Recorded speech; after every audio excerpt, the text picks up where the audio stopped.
Le sang coule de ma gorge. Chaud et métallique. Comme un vin rouge renversé sur un tapis persan. Les lumières de la tour Eiffel clignotent au loin. Moqueuses. Alors que je m'effondre sur le pavé mouillé des quais de Seine. Les rires de Laurent et Sophie résonnant encore dans mes oreilles leurs rires. Ces traîtres. Qui ont scellé mon sort. Et soudain. L'obscurité m'engloutit. Un vide absolu. Jusqu'à ce que.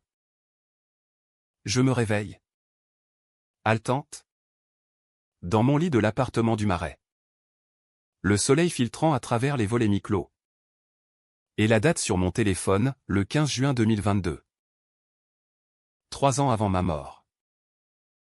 J'ai renais. Et cette fois. Je vais les détruire. Paris. Cette ville des amants et des assassins.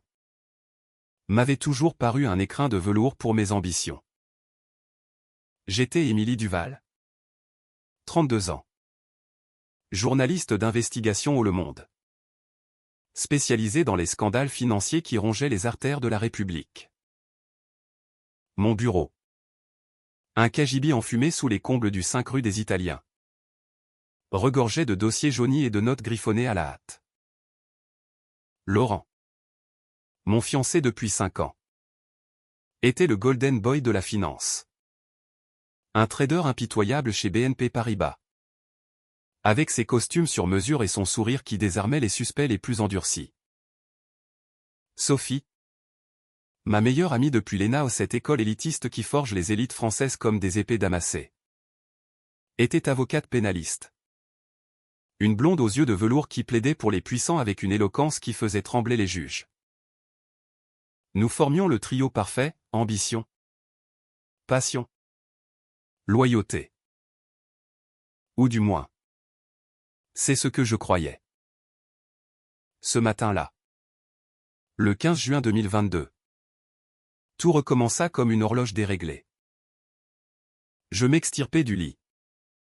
Les draps froissés portant encore l'odeur musquée de la nuit précédente avec Laurent. Il ronflait doucement à mes côtés. Son bras tatoué a un souvenir de son stage à Londres jeté en travers de mon ventre. Bon anniversaire. Ma chérie. Murmura-t-il en se réveillant. Ses lèvres effleurant mon cou. Un frisson me traversa. Non pas de désir, mais de dégoût rétrospectif. Je connaissais la suite, le dîner au Fouquet's. Le collier en diamant qu'il m'offrirait pour masquer ses mensonges. Et Sophie qui toquerait à la porte avec son air de conspiratrice. Un verre de champagne à la main. Mais cette fois, je ne boirai pas. Pas avant d'avoir fouillé. La première fissure dans le vernis apparut lors du petit déjeuner. Assise à la table en chêne de notre cuisine haussmannienne. Je sirotais un café noir. Les yeux rivés sur mon ordinateur portable. Un article anonyme sur un forum de whistleblower avait attiré mon attention, BNP impliqué dans un blanchiment pour oligarques russes via des comptes offshore à Chypre. Les dates coïncidaient avec les voyages d'affaires de Laurent en Méditerranée. Dans ma vie précédente. J'avais ignoré cela. Trop amoureuse. Trop confiante. Sophie m'avait même mise en garde. Un soir arrosé au comptoir général, Émilie. Laurent cache des choses. Les hommes comme lui ne gagnent pas des millions en jouant au Lego. J'avais ri. La traitant de jalouse. Erreur fatale. Aujourd'hui. Je répondis différemment. Quand Laurent s'assit en face de moi. Son téléphone vibrant d'appel de Tokyo. Je lâchai d'une voix feutrée, dis-moi. Chérie. C'est viré à Limassol. C'était vraiment pour du golf? Il se figea. Sa fourchette suspendue au-dessus de son croissant. Qu'est-ce que tu racontes? C'est du business pur. Tu le sais. Ses yeux. Ses yeux bleus qui m'avaient ensorcelé à la Sorbonne. Trahir une lueur, une panique fugace. Vite masquée par un baiser. Ne commence pas tes enquêtes paranoïaques le jour de ton anniversaire. Je souris. Mais intérieurement, je notais, il ment. Et Sophie? Elle m'appela à 10 heures. Sa voix chantante masquant l'accent toulousain qu'elle avait perdu à force de dîner mondain. Ma puce. Prête pour ce soir? J'ai une surprise. Dans l'ancienne timeline. La surprise était un billet pour un week-end à Deauville. Cette fois. Je répondis, Sophie. On doit parler. De Laurent. Et de ce que tu sais sur ces deals. Le silence à l'autre bout de la ligne dura une éternité. Puis, Émilie. Tu délires. Viens ce soir. On en discute. Mais je savais. Elle était complice. Dans ma mort? C'était elle qui avait planté la preuve, un faux email de ma part ordonnant un virement suspect pour me faire accuser de complicité dans le meurtre d'un banquier russe. Un cadavre flottant dans la Seine avec une balle dans la nuque. Laurent l'avait exécuté pour couvrir le blanchiment, Sophie avait falsifié les documents pour me piéger. Jalouse de notre couple. Amoureuse de lui depuis des années. Et moi? Naïve. J'avais plongé tête la première dans l'enquête pour les sauver. Finissant poignardé dans une ruelle sombre par un tueur à gages qu'ils avaient engagé. L'après-midi. Je pris le métro ligne 1 jusqu'à la place de la Concorde. L'air saturé d'odeurs de châtaignes grillées et de gaz d'échappement. Mon contact? Un hacker freelance nommé Karim, un Algérien au chômage qui vivait dans une HLM de Clichy, m'attendait dans un cybercafé anonyme. Dans ma vie passée. Je ne l'avais contacté qu'après le scandale. Trop tard. Émilie? T'es sûr? Demanda-t-il. Ses doigts volant sur le clavier. Ces mecs? Ils jouent dans la cour des grands. Mossad? Peut-être même les services français. Je hochai la tête, glissant une enveloppe de cash sur la table. Accède au compte de Laurent Duval chez BNP. Et croise-les avec les mouvements de Sophie Lefebvre à son cabinet. 2 heures plus tard. Il me montra les écrans, des transferts occultes vers des sociétés écrans à Moscou. Signés par Laurent. Et Sophie? Des consultations gratuites pour des oligarques. Des plaidoiries truquées pour blanchir l'argent sale. Le secret enterré, Laurent n'était pas un trader, il était un rouage d'un réseau d'espionnage économique. Vendant des secrets français aux Russes pour des millions. Sophie, sa maîtresse, couvrait tout. Rêvant de devenir sa femme. Le soir tomba comme un rideau de velours noir sur Paris. Au Fouquet's. Les lustres en cristal scintillaient sur les visages des puissants politiciens bedonnants. Actrice sur le retour. Banquier aux montres Patek Philippe. Laurent arriva en retard. Son sourire carnassier masquant la sueur perlant à son front. Joyeux anniversaire? Émilie. Le collier, un pendentif en saphir valant une fortune volée, atterrit dans sa paume. Sophie surgit derrière. Un bouquet de roses noires à la main. Ses lèvres peintes en rouge sang. À nous trois. Pour toujours, trinqua-t-elle. Ses yeux fuyant les miens. Nous dînâmes de foie gras et de homard. Mais chaque bouchée était un poison lent. Je les observais. Ces serpents lovés dans leur peau humaine. Et je sentais la rage bouillonner en moi comme un vin de Bordeaux trop tannique.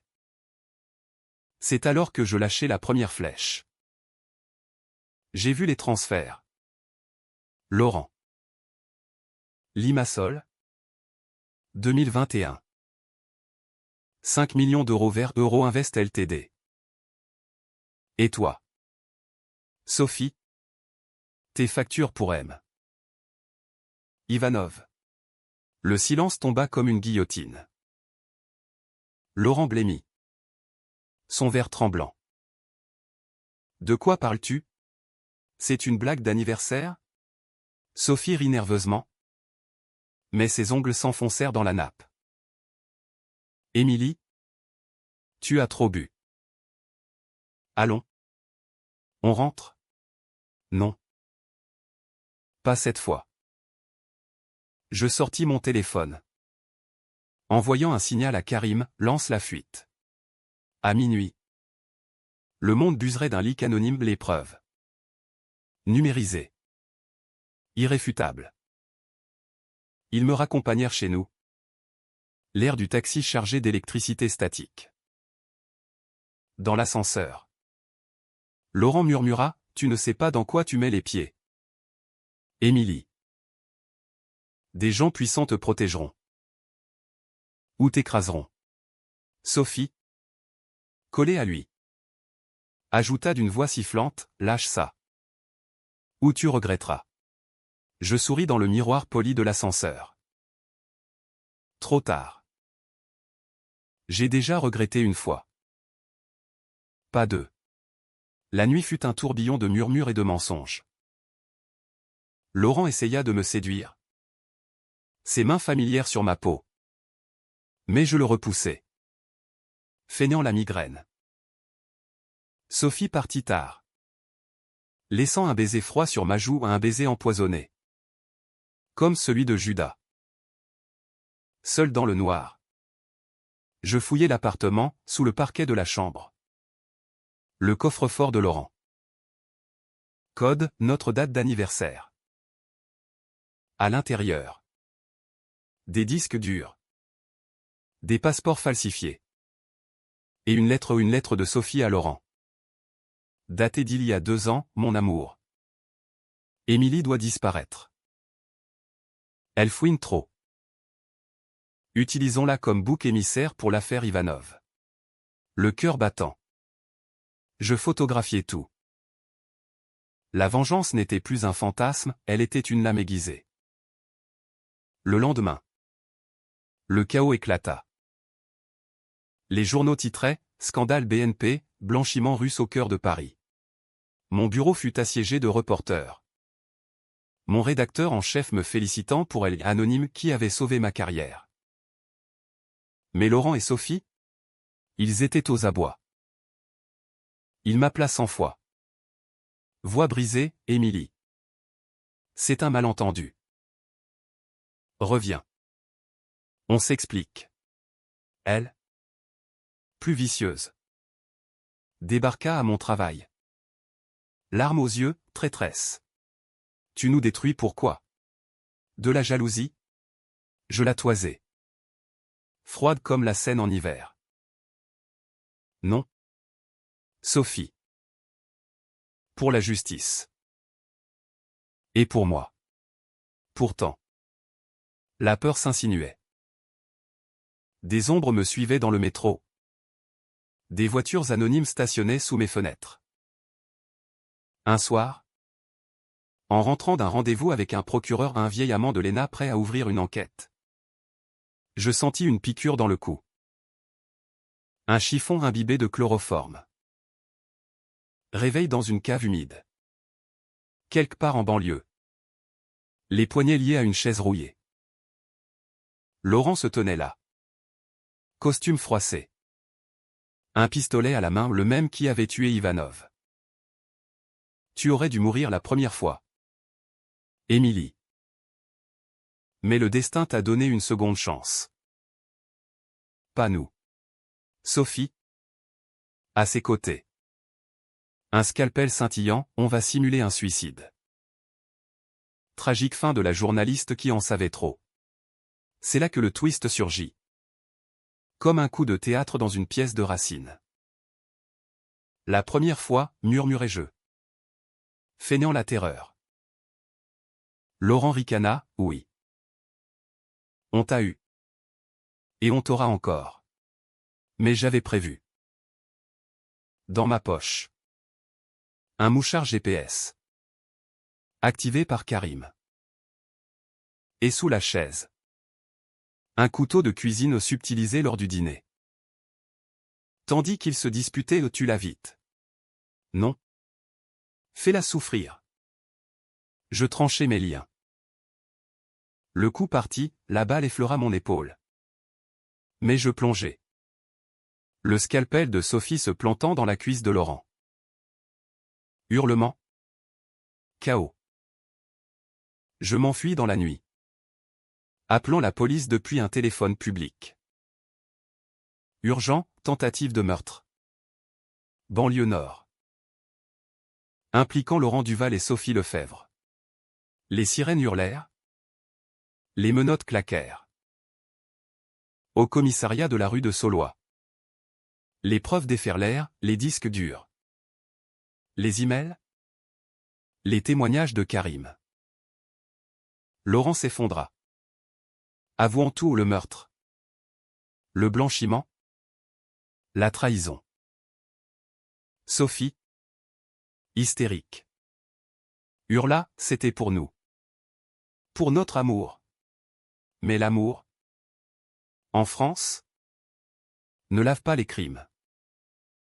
Le procès. 6 mois plus tard à la cour d'assises de Paris. Fut un cirque médiatique.